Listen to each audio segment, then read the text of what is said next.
Hello and welcome to yet another economics class. Now, in our previous class, we have seen the definition of economics and some of the basic concepts of economics. Now, today, we are going to see the importance of some of these basic concepts. For example, scale of preference.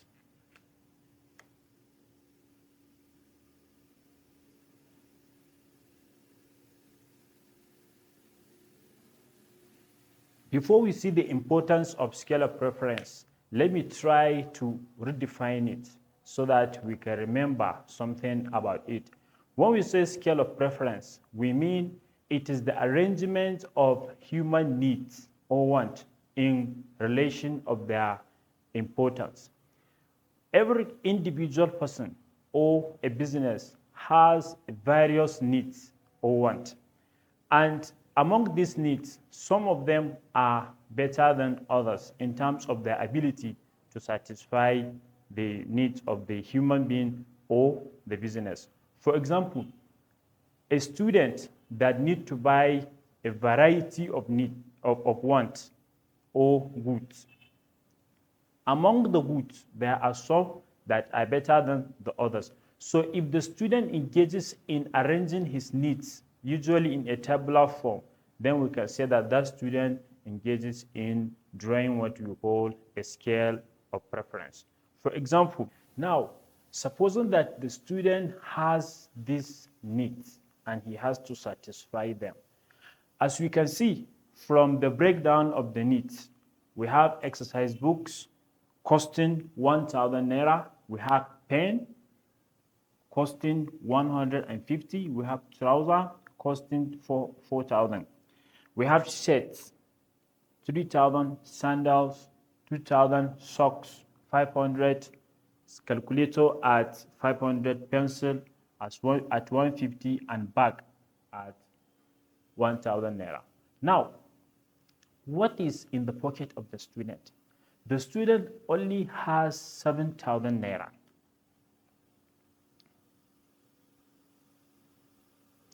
This is his budget, and he has to satisfy all these needs. But from our own understanding, the student cannot satisfy all the needs because he has limited resources. And that is what we call scarcity.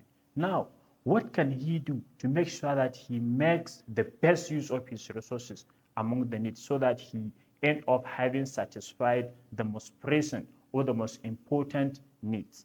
The first thing that he has to do is to arrange the needs in relation of their relative importance. That means which one he needs now for the time being and which one can he need in the future. That is what we call scale of preference. So he can arrange it in a tabular form as follows. The student wants to arrange his needs in order of their relative importance. For example, now, as we can see, he has various needs. So since he's a student, there are some needs that he has to satisfy first before others. Number one, he needs exercise books.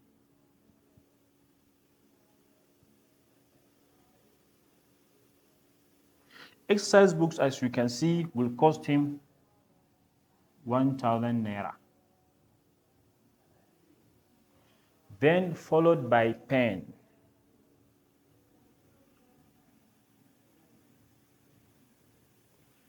Then, can we pick trouser? No. As far as he is concerned, he doesn't need that trouser because he's a student. So we have to consider his status. So what does he need? Does he need shirt? No. What of sandal? Yes, he needs sandal because he shouldn't be going barefooted. He shouldn't be going without shoes. So let us pick sandal.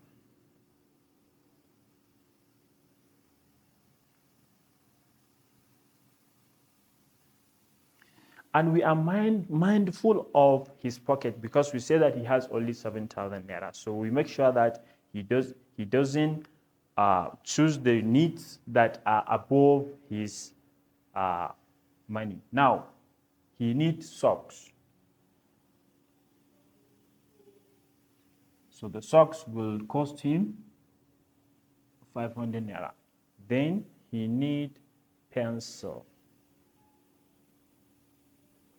The pencil will cost him 50 naira. Then what again? Now, let us calculate and see how much he has spent so far. One, here he has 1,000 naira plus 150. That means 1,150 plus 2,000. That means 3,150 plus 500. That means 3,650 plus 50. That means 3,700. Now, what will he buy again? Then he can buy calculator. So the calculator will cost him 500 naira. Then bag. So bag will cost him 1,000 naira. So what again? Then he can choose shirt. Shirt he has is will cost him 30,000. Then trouser. So trouser will cost him 4,000 naira. Now, so from here we can understand that the student can only afford to buy exercise book, pen, sandal, socks, pencil, calculator, and bag. Because if he tries to buy shirt, definitely he cannot be able to afford it because he has only 7,000 naira. Now, so we can say that the student choice is from exercise book to bag, while suspending shirt and trouser until he has more resources now. So how much does it cost him to afford all these goods? So from the calculation that we have that the student, this cost him 5,200. So from his pocket, we can understand that he spent 5,200, remaining 7,000 minus 5,200. So he has the balance of 1,800. 1,800. So what do we mean by having a balance here? It means that the student does not exhaust all his resources. He keeps some of it so that he can satisfy the need that may arise, probably. So this is what we call scale of preference. Now, what importance does this scale of preference has to an individual person, as we have seen now? The second advantage of a scale of preference is it leads to efficient utilization of resources. This means that an individual person having engaged in drawing up a scale of preference will be better off utilizing or using his resources to satisfy his need in a better way so that he will avoid waste. Now, supposing that an individual person does not arrange his needs in such a way that will help him identify which need is more important than the other, that individual will definitely do things randomly, and definitely he will end up wasting his resources other than utilizing them to give him a maximum satisfaction.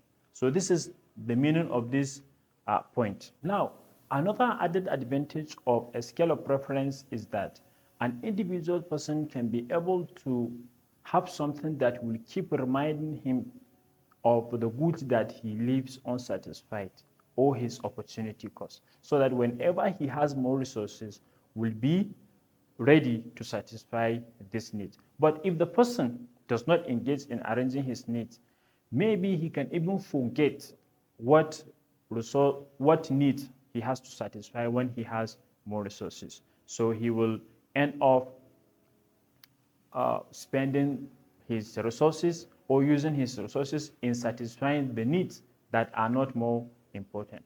Another importance of a scale of preference, it helps an individual to make rational choice. That means an individual person has sense. So he knows what he has to buy. For example, he knows what he has to pursue in his own best interest. Now, having arranged the needs in order of their relative importance, it will help an individual to make a rational choice. That means to make a sensible choice that will satisfy his need while leaving other needs until he has more resources, as I said. This is the last advantage of scalar preference, but not the least. So it says that it also guides us to make a choice that gives us a maximum satisfaction. So what do we mean by this advantage? We mean that a scalar preference can lead us in making a choice that will satisfy our needs as we are talking, for example.